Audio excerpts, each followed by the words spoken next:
नमस्कार दोस्तों। आज हम बात करने वाले हैं दोस्तों भारत की कुंडली के बारे में।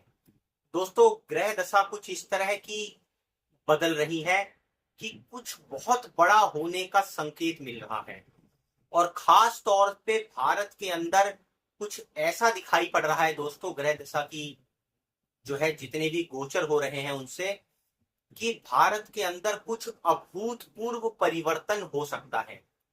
विस्तार से चर्चा करेंगे दोस्तों इस वीडियो के अंदर कि आखिर ऐसा क्या घटित हो सकता है भारत के अंदर। और दोस्तों इस वीडियो को शुरू करें उससे पहले आपसे रिक्वेस्ट है, हमारे वीडियो को लाइक और सब्सक्राइब जरूर कर लीजिए ताकि इस तरह की और वीडियो हम आपके लिए लाते रहें। तो दोस्तों भारत की जब आजादी हुई 15 अगस्त सन 1947 में, तो ऐसा बताते हैं कि जो भारत के नेता थे उन्होंने ज्योतिषियों से परामर्श करके भारत की जो आजादी है उसका समय ऐसा करवाया ताकि एक स्थिर लग्न की कुंडली भारत की बन सके। और भारत की जो कुंडली निकल कर आई दोस्तों वो थी वृषभ लग्न की।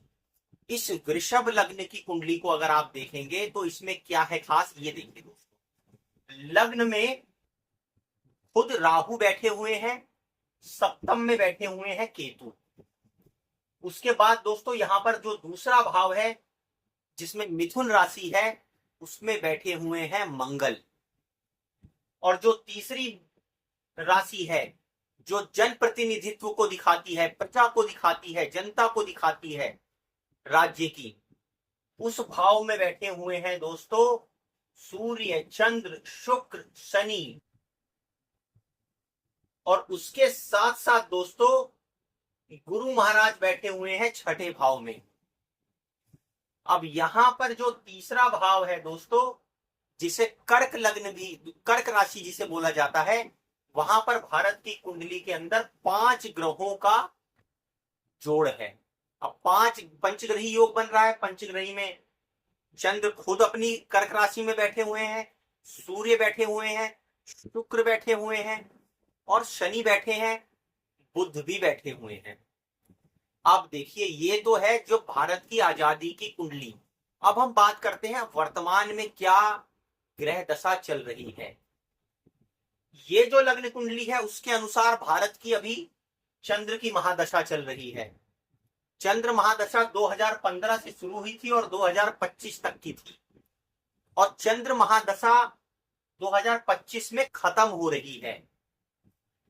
प्रधानमंत्री नरेंद्र मोदी बने थे 2014 में और 14 के बाद आया 15, 15 से जो ये 10 साल लगातार सत्ता के जो चले हैं दोस्तों, जिसमें ज्यादा कोई विघ्न पैदा नहीं हुई है, वो इस चंद्र महादशा का कमाल था।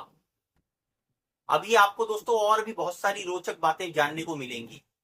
अब यहां पर क्या है, अगर हम अब की भारत की कुंडली का एनालिसिस करते हैं, क्योंकि वृषभ लग्न था, तो वृषभ लग्न में अब जो ग्रह दशा गोचर बैठी हुई है उसमें तीसरे जो मिथुन राशि है दूसरे भाव की, वहां पर गुरु और शुक्र एक साथ होकर बैठे हुए हैं। 2 गुरु एक साथ आपस में जुड़ के दूसरे भाव में बैठ गए हैं भारत के। एक है देवताओं के गुरु, एक है असुरों के गुरु। उनकी जुगलबंदी दूसरे भाव में चल रही है। तीसरे भाव में जो कर्क राशि है वहां पर बुध बैठे हुए हैं। पांचवें जो सूर्य की अपनी राशि है और वृषभ लग्न का चौथा भाव है उसमें सूर्य के साथ केतु बैठे हुए हैं। अब सूर्य क्या है, राजा। राजा के साथ जो है केतु बैठ गए तो भ्रम की स्थिति फैल रही है। भारत का जो सुख का स्थान है उसके साथ साथ हवन, भूमि, वाहन, माता का जो स्थान है वहां पर राजा के साथ केतु बैठकर टोटल भ्रम फैला रहे हैं। राजा को लेकर कुछ ऐसे भ्रमित होने वाली जानकारियां निकलेंगी जिसका शायद जनता ने कभी कल्पना भी ना की हो। इस तरह की परिस्थितियां भी हो सकती हैं। अब दोस्तों उसके बाद मंगल बैठे हुए हैं पंचम में, कन्या राशि में। राहु बैठे हुए हैं दशम भाव में, अभी जो वृषभ लग्न है उसमें। और शनि बैठे हुए हैं एकादश भाव में, मीन राशि के अंदर। अब ये जो प्रेजेंट की ग्रह दशा है इसमें देखिए आप, इसमें हो क्या रहा है। मंगल और शनि आमने सामने एक दूसरे को देख रहे हैं।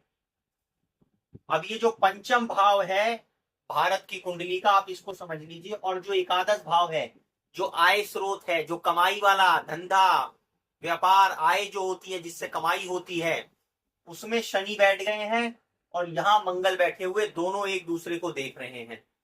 अब जब दोनों एक दूसरे को देख रहे हैं दोस्तों, दोनों एक दूसरे के परम शत्रु हैं। एक देवताओं के सेनापति हैं और एक को आप समझ लीजिए कि असुर के सेनापति या असुर राज है। वो दोनों आपस में एक दूसरे को दे रहे हैं, जबरदस्त कोलाहल की स्थिति को दिखाते हैं। जबरदस्त आय पे फर्क पड़ेगा, शिक्षा मति भ्रम, यहाँ पे ये जो शिक्षा वाला जो स्थान है, संतान वाला, आगे भविष्य वाला, पूर्व जन्म से रिलेटेड जो है, वो परिणाम मिलेंगे भारत को। उसके साथ एक बहुत ही दिलचस्प घटना और घटने वाली है दोस्तों। दिलचस्प घटना ये घटने वाली है इस पूरी ग्रह दशा के अंदर। इसमें एक ऐसी घटना है जो शायद बहुत समय के बाद घटी है। गुरुदेव जो है वो लगभग 7-8 सालों के लिए अतिचारी हो गए हैं और अतिचारी भाव में वो यहां पर बैठ गए हैं शुक्र के साथ। अब ये गुरु महाराज अतिचारी होकर यहां आएंगे कर्क राशि में, 2-3 महीने के अंदर ही आ जाएंगे। फिर दोबारा यहां से वापस होंगे, इस राशि में आएंगे, फिर दोबारा यहां से कर्क राशि में आएंगे। कहने का मतलब ये है, गुरु महाराज 3 बार इस कर्क राशि में तीसरे भाव में आएंगे भारत की कुंडली के। और यही तीसरा भाव जो है वो जनता का है, प्रजा का है। और जब इसमें 3 बार आ रहे हैं अतिचारी गुरु, इसका मतलब कुछ बहुत जबरदस्त घटित होने वाला है प्रजा को लेकर। संभावना है कि शायद प्रजा के अंदर असंतुष्टि इतनी बढ़ जाए कि वो खुलकर सड़कों पर विद्रोह के रूप में आ जाए। शायद प्रजा विपक्ष के साथ जुड़कर सत्ता पक्ष के खिलाफ सड़कों पर आ जाए, ऐसी परिस्थिति बन सकती है। क्योंकि ये जो राशि है दोस्तों, वो चंद्रमा की राशि है, कर्क की राशि है। पानी से रिलेटेड कुछ ऐसा घटित हो सकता है कि कुछ फसलें बर्बाद हो जाएं पानी के कारण, बाढ़ आ जाए या सूखा आ जाए या सुनामी की घटना घट जाए या जल में कोई युद्ध जैसी घटना छिड़ जाए पानी से रिलेटेड। और दोस्तों यहां पर यह समझने की बात है कि जो चंद्रमा है, जब वो इफेक्ट होंगे तो चंद्रमा किसको दिखाते हैं? धन को दिखाते हैं, पैसे को दिखाते हैं। तो भारत के ऊपर आर्थिक संकट की भी दशा आ सकती है। बहुत जबरदस्त आर्थिक मंदी का सामना करती हुई दिखाई देती है कुछ इस तरह की परिस्थितियां, कि अर्थव्यवस्था को अभूतपूर्व संकट का सामना भी भारत के अंदर करता हुआ दिखाई पड़ता है इस कुंडली के हिसाब से दोस्तों। क्योंकि गुरु बार बार दौड़कर इस भाव में आ रहे हैं अतिचारी होकर। अब जब गुरु परेशान है तो आप समझ लीजिए जीव है वो, इसका मतलब कुछ ऐसा है जिसको वो सुधारना चाहते हैं, जिसको वो बचाना चाहते हैं। और अगर कुछ ऐसी परिस्थितियां हुई तो अर्थव्यवस्था डामाडोल हो सकती है। बड़े बड़े जो यहां पर आप देखिए बैंक हैं, बड़े बड़े पूंजीपति हैं, कोई स्कैंडल उनके सामने आ सकते हैं। उनकी वेल्थ एकदम से शेयर बाजार में उथल पुथल आ सकता है। शेयर मार्केट कहते हैं ना कि जैसे अर्श से फर्श पर आ सकता है। बहुत बड़ी संख्या के अंदर लोगों से अपनी पूंजी निकाल लें शेयर बाजार से, वो हो सकता है।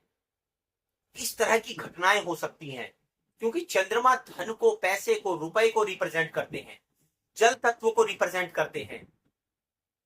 तो वहां पर एक बहुत बड़ी उथल पुथल होती हुई कुंडली के अंदर दिखाई देती है। और दोस्तों चंद्र की जब तक दशा है 2025 तक, ये खत्म जैसे ही हो रही है, तो उसके बाद ये और प्रभावी ढंग से और जबरदस्त ढंग से अपने रिजल्ट देगी। तो दोस्तों हम इसी कामना के साथ, इसी आशा के साथ कि ये जो ग्रह दशा और गोचर हो रहा है भारत के लिए कुछ बेहतर लेकर आए, भारत के लोग सचेत होकर, सावधान होकर आने वाली घटनाओं का सामना करें, सचेत होकर अपनी सरकार को भी रोके, कुछ गलत अगर वो करती है, और खुद भी कुछ गलत करने से अपने आप को संभालें। कुछ भी ऐसा ना करें अपने जीवन के अंदर जो आपके जीवन के अंदर आर्थिक उथल पुथल लाए।